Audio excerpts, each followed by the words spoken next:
Front page of the Sun newspaper, royal exclusive, Fergie time. Sarah Ferguson, formerly the Duchess of York, of course, is considering offers for a tell-all TV interview in the wake of her public downfall over links to sex trafficker Jeffrey Epstein. US channels. Today's focus has turned back to Sarah Ferguson, and it is definitely not the news she wanted. A lifestyle app she supported has fallen apart after receiving over £1 million in public funds. Not only did the company fail to release a single product, but the downfall has sparked fresh concerns about her choices, her partners, and the people she puts her trust in. And right in the middle of all this is a man long rumored to be more than a business contact. So let's start with the main point. The company, called vVoosh, was launched in 2010 by businessman Manuel Fernandez.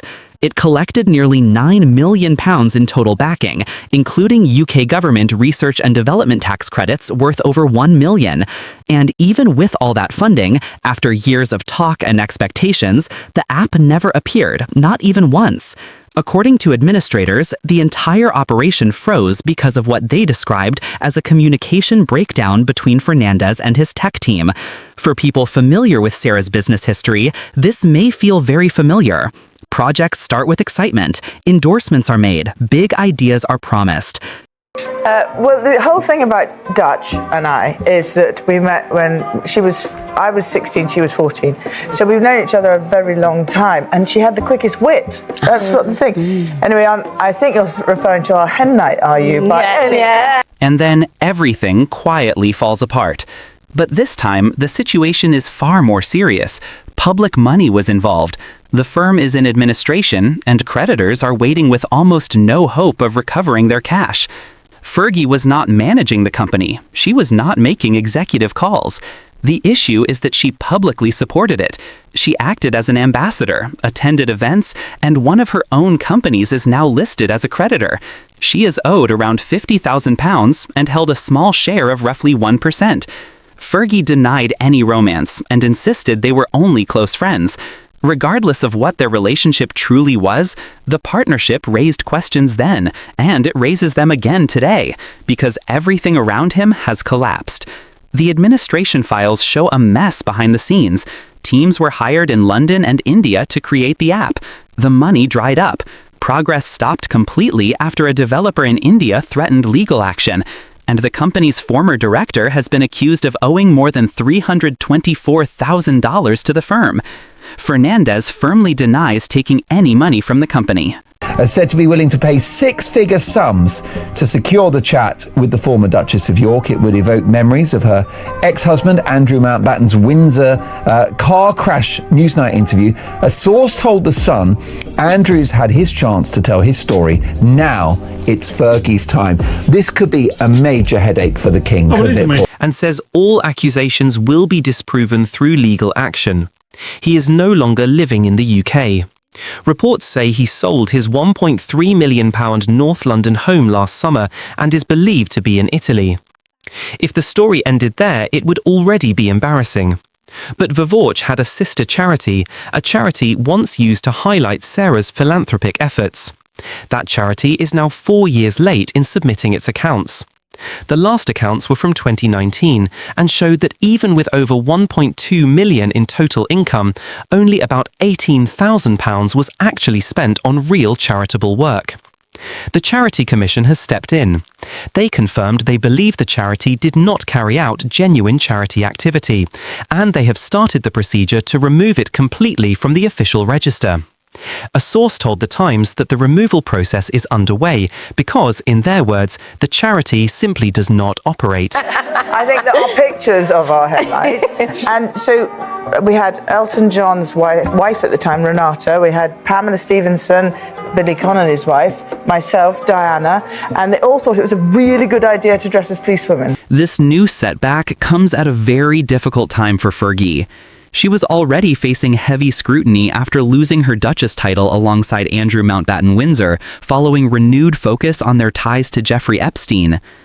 As many of you know, emails from 2011 resurfaced recently, showing her calling Epstein a supreme friend and apologizing for any criticism he faced.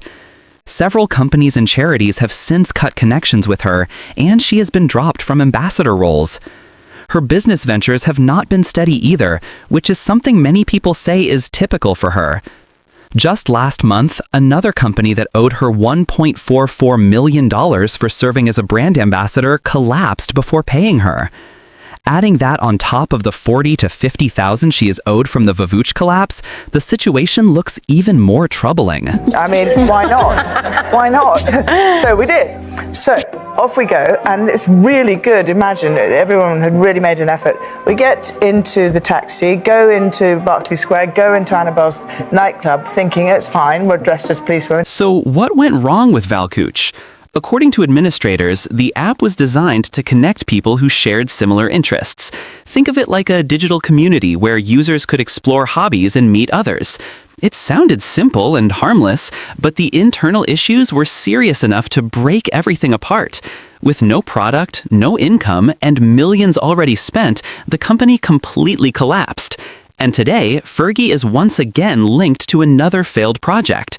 The rumors about her past involvement with Fernandez, the unpaid money, the inactive charity, the use of public funds, and the timing of all of this, while she is already under public pressure, create a story that will not fade soon.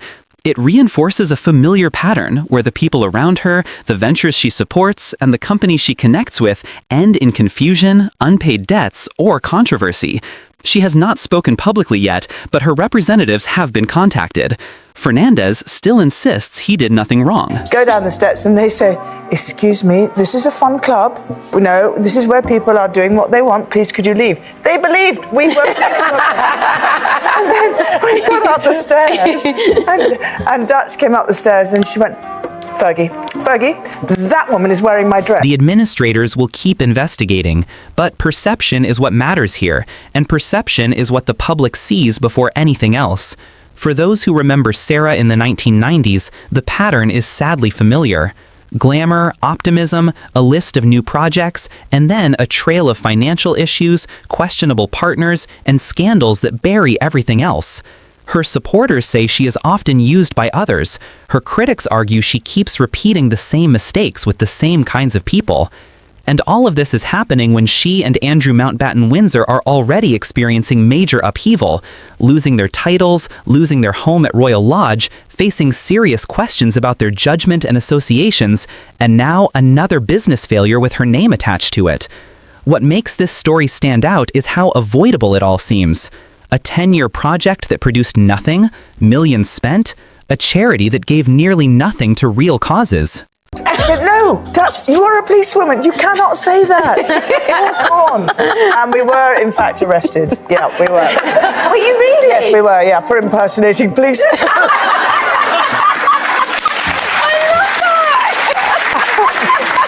You couldn't write it. And then they realised who you were and they released you. Yeah, they did quite quickly. I think it was either before or after she'd eaten his smoky bacon crisp. Yeah. A founder who left the country.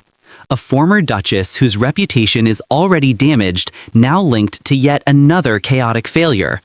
Whether this turns into a short embarrassment or a long-lasting wound will depend on what happens next. The administrators will release more findings, the Charity Commission will finish the removal process, and eventually Sarah will likely need to address at least part of this publicly. There are still unanswered questions. There are details not yet revealed, and both Sarah and Fernandez will have their chance to respond through official channels.